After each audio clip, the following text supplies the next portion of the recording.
গাজীপুরের শ্রীপুরে অনিয়ম ও চাঁদাবাজির বিরুদ্ধে সংবাদ প্রকাশ করায় নয়া দিগন্তের সাংবাদিক মুজাহিদকে জবাই করার হুমকি দেওয়া হয়েছে।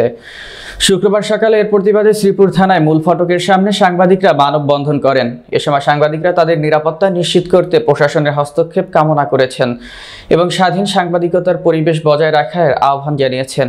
পরে তারা শ্রীপুর থানায় তদন্ত পরিদর্শকের সঙ্গে মামলার বিষয়ে কথা বলেন। পরে জুমার নামাজের পর সাধারণ ছাত্র জনতার উদ্যোগে চাঁদাবাজ, মাদক কারবারি ও সন্ত্রাসীদের বিরুদ্ধে বিক্ষোভ মিছিল ও পথসভা করে।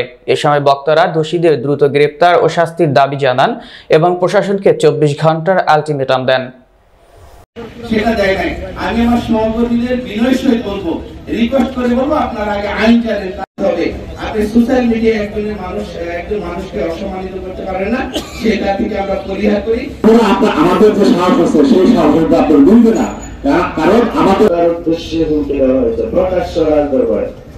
আমরা প্রথমেই এই হুমকি দেওয়া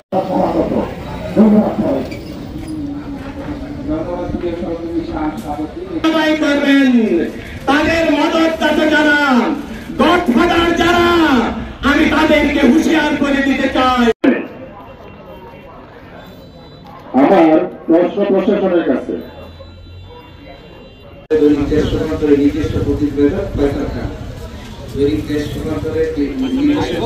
সেটা হলো সাংবাদিক মুজাহিদ। সে একটি চাঁদাবাজির বিরুদ্ধে একটি রিপোর্ট করেছিল। যখন আমাদের উপর হামলা করে, সঙ্গে সঙ্গে যে মুশারফ ভাই এখানে আছেন, আমাদের আরো কয়েকজন সহকর্মী আছেন, স্যাক্রিফাইস করে দেশের জন্য দিন রাত কাজ করে যাচ্ছেন। কাজ করতে গিয়ে নিজেরা আহত হচ্ছেন, নিহত হচ্ছেন। এই যে একটা ওনাকে সমর্থন করার চেষ্টা করতেছেন, আমি তাদেরকে তাদের বক্তব্য স্পষ্ট করার আহ্বান জানাবো। একটি রাষ্ট্র উপকৃত হবে, এটা বহির্বিশ্বে কোনো বিরোধী দলকে আপনাদের সঙ্গে বক্তব্য রাখবে গাজীপুর জেলা প্রেসক্লাবের সাধারণ সম্পাদক শহীদুল ইসলাম ভূঁইয়া।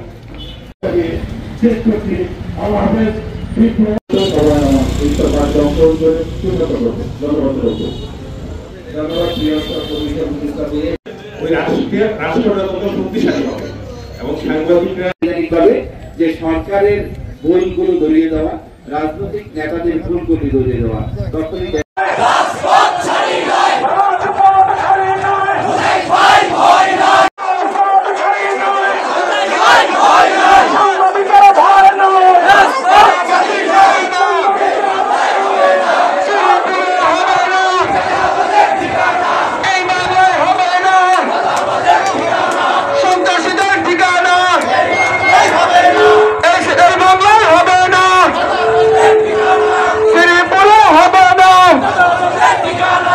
Abu Said